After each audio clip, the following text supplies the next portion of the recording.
I've started wiring the backup camera that I got on this to use for the BOSS audio unit that I had. And I had to do a lot of deliberation just to see how I was going to exactly do it. So I'll go through that right now. So here's the camera in detail again. Maybe you can see it. And it's a GERI CCD. I already tested it. I know it works. But the one thing about these types of cameras is that they come with these flat plugs. So, like I said, I was trying to come up with a way where I didn't have to do too much modification. But what I settled on was actually drilling a hole under here. And you'll notice this little relief here, and that's so I can shove one cord over to the right in this corner and then still get the other one on. So I managed to fish it up here. There's already some access here for these license plate lights, so I'm not too worried about that. You can tell I put some painter's tape on the license plate to prevent the drill from marring it up. The nice thing about going this route, at least, is that I don't have to worry about this steel rusting, because this year Crown Victoria 1997 actually has an aluminum trunk lid, so it's really easy to drill through. If I ever wanted to remove this, I could just put a grommet in here. In fact, I probably still will try to do something like that, just to weather seal it a little bit more. But I don't have to worry about that too much, because there will be a trim under here. I just have to relieve the trim a little bit and snake it behind here. Then what I'm going to try to do is these two pre-existing holes, I'm going to try to modify this existing frame for this camera so that I can use the pre-existing holes. Then it's, for the most part, fairly straightforward wiring. I think this is probably the only physical modification I'll need to do to get this camera in. Here's the actual trim I was talking about, where the license plate lights go into. And what I'm going to do is the front of the trunk is actually down, and so this will be the back side where that new hole exists in the trunk lid. I'll relief this a little bit, and then at the top, so I can snake a cord through there and not have to worry too much about pinching and chafing, that type of thing. And then, like I said, this should cover it up almost completely, and then it's just a matter of doing the wiring.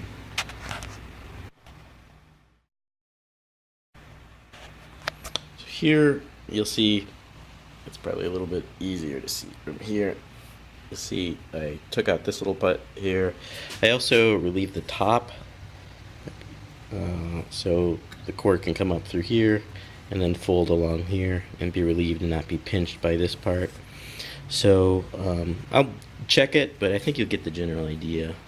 I may make it a little bit bigger because I'm not sure it's big enough for that, but I'll check it, make it bigger, and then it should be a matter of just screwing everything back into place. Alright, it's another day, and I started working on the backup camera again. You can kind of see it here. This is what I finished with last time. Brought it up underneath. You can see a little bit there, back. Through a hole I created, zip tied. I'll clean this up probably later. Maybe I even put it in this convoluted tubing. And this is where it ends right now. So I need to continue to put this along this tubing here, bring it down and into the cabin. There's a couple tutorials on YouTube already on how to wire these. It goes through different ways in which these things work, different types of cameras and the connectors, that type of thing. This one, according to some YouTubers, is probably the worst kind because of these fat plugs here. But what they also recommend is not even using this wire on the video. This is to turn on, activate the the backup camera, and you can hook this up in a couple of different ways, but you have to get some sort of backup signal. So the easiest way might be to wire it directly to your tee off to the backup lights. Now, interesting thing about the Crown Victoria is that it also shares wiring harness and a lot of stuff with the Grand Marquis. Now, in the Crown Victoria, the backup lights are actually on above the bumper, fixed to the vehicle, which I think probably looks better. I don't know. But the Grand Marquis, on the other hand, and I think most modern models, they actually have them in the trunk lid. Somewhere in here, I think. Maybe around here. So, what's interesting about that is the wiring harness. When I was looking on all data to the wiring harness, if I can look back here, you can see that connector there in the upper corner even. And get a better view. Actually has a stub out for the Grand Marquis. It just doesn't have a pin in it. And I just so happen to have a pin I can put in there. So what I'm going to do is, and I already tested this, I'll share the video.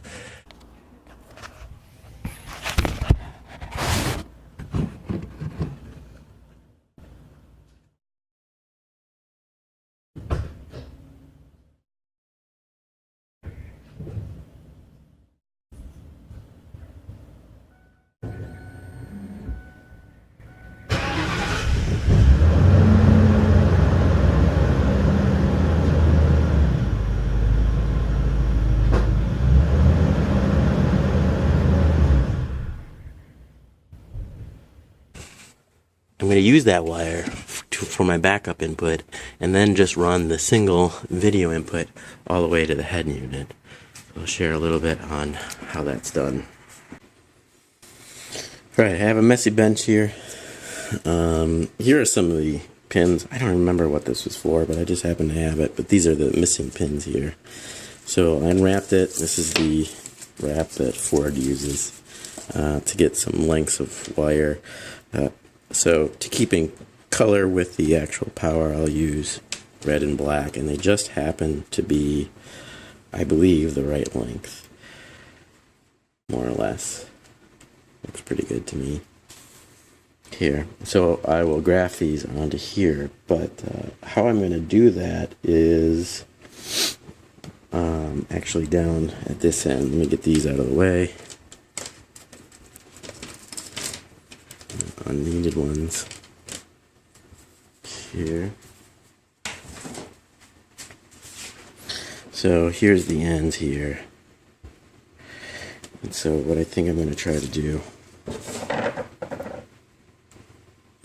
is actually bring it down here, splice it in here.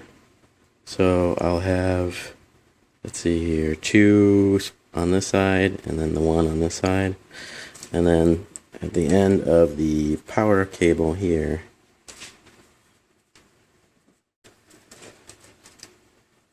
I'll go ahead and butt splice these on here, and that should be enough length to reach that connector. Should be just enough. There's some recommendation on some other YouTube channel that you don't even need the ground, you can just ground it directly. Thing about that is that the lid of the Crown Victoria is actually aluminum, and I don't know that the ground's going to be that effective. In fact, it has ground straps on it that break all the time, and I've actually removed them because they're not robust enough for all the wear and tear that the hinge puts them on.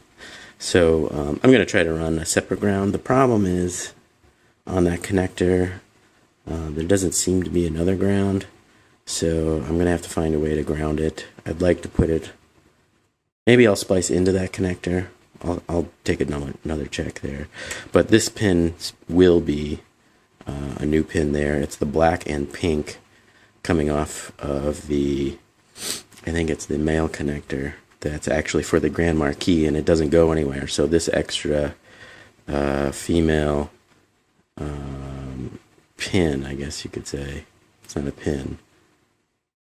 It's well, this particular connector here will connect to that, which would normally go to a Grand Marquis, but in this case it'll be perfect for a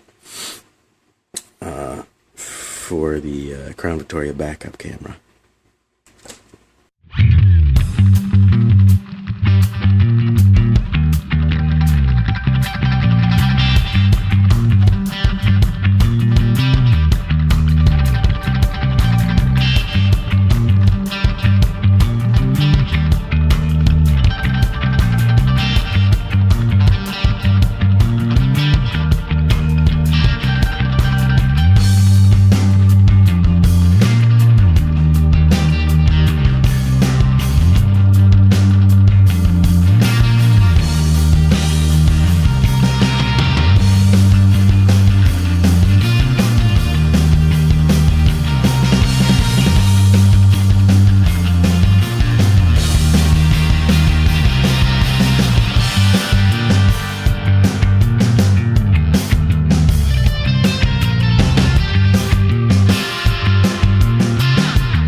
Alright, I think I've pretty much finished up. Here's another overview again.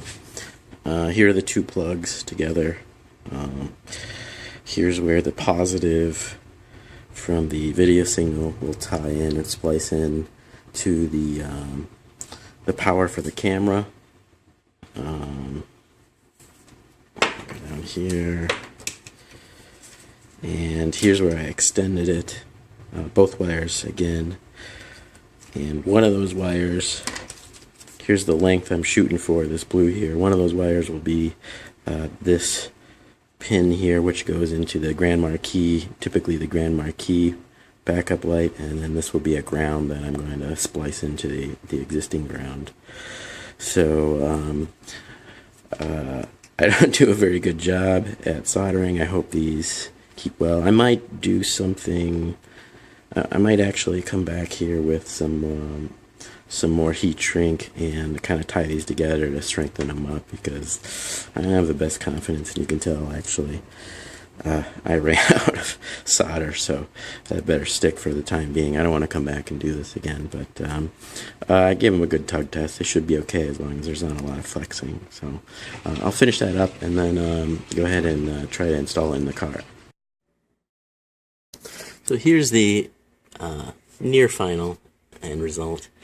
You can see here's the video wire coming down. I've temporarily zip tied everything here. I'll probably come back if I feel ambitious and try to put it into this convoluted tubing, make it a little bit cleaner. Let's see, coming down here. Video wires right here, and this will run into the back of the new head unit, and then I spliced in the ground here, just using a crimp connector. I'm not too concerned because it is a ground. It should be alright. And then here's the pin, the extra pin that I had for the Grand Marquis. And I have a little bit extra here. I'm not sure exactly how to do that, but I'll probably just try to take up some slack and stick it back in this convoluted tubing. And I'm going to go ahead and do that, and then we'll do a test. Now, I'm not going to run the video cable today because that involves some interior parts to remove, and I just don't have time. But I should be able to back up and at least see this light come on. I'm still not convinced I need that light, but I should be able to do that test. Okay, it's all plugged in now, except for the video cord, which I'll just tie up for the time being because I'm not going to do that right now. But I do want to test all the other wiring. Like I said, it's plugged up, so when I put it in reverse, I believe the camera should turn on, and we should be able to see that light on there turn on as well. So I'll go ahead and give it a shot.